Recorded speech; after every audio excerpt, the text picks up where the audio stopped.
inexistante à la mesure de celle que connaît l'Algérie, est un déni de vérité relevant de l'irresponsabilité politique.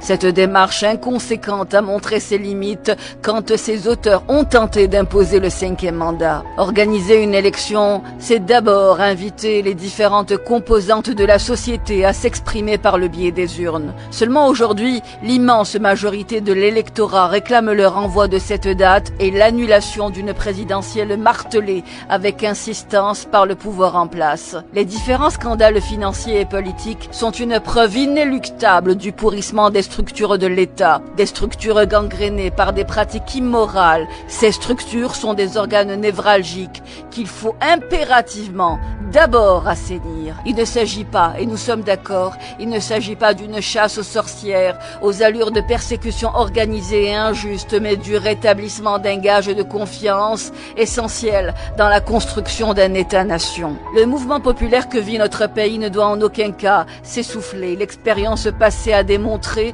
que quand les objectifs demeurent inchangés, la démarche mène inéluctablement au but escompté.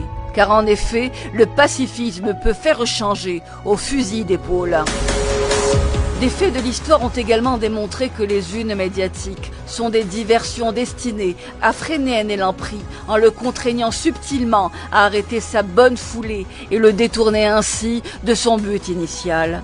La révolution actuelle doit se tenir à l'écart des règlements de compte, même si certaines pratiques sont condamnables et contestables, contraires aux règles d'un état de droit qu'il va falloir construire en le délestant d'abord de ses méthodes abusives. Il faut savoir se tenir à distance du politique qui rengaine sa rhétorique du chaos tantôt libyen, tantôt syrien pour asseoir le règne de la peur. Ne pas prêter l'oreille à son discours subliminal qui joue sur un nationalisme certain, évoquant en vois-tu en voilà le rôle de l'ancienne puissance coloniale qui, soit dit en passant, est réel, mais réel du fait de ses manquements et non une conséquence du harak.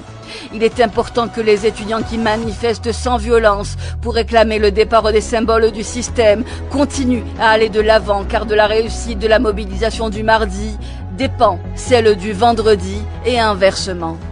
Envers et contre tout, Abdelkader Ben Salah, le chef d'État, ne cesse de répéter que le scrutin présidentiel se tiendra comme prévu le 4 juillet. Qu'à cela ne tienne, continuons, vendredi et jour de semaine, à battre le pavé pour l'édification d'un État de droit. Le jeudi 4 juillet, les rues désertées, le désaveu sera total. L'électorat a dit non.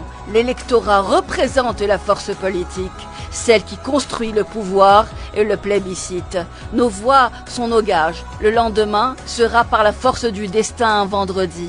Nous sortirons. Ce sera un merveilleux 5 juillet. Sans doute la première célébration après celle de 1962, l'heure de proclamer l'instauration de la République d'une Algérie nouvelle.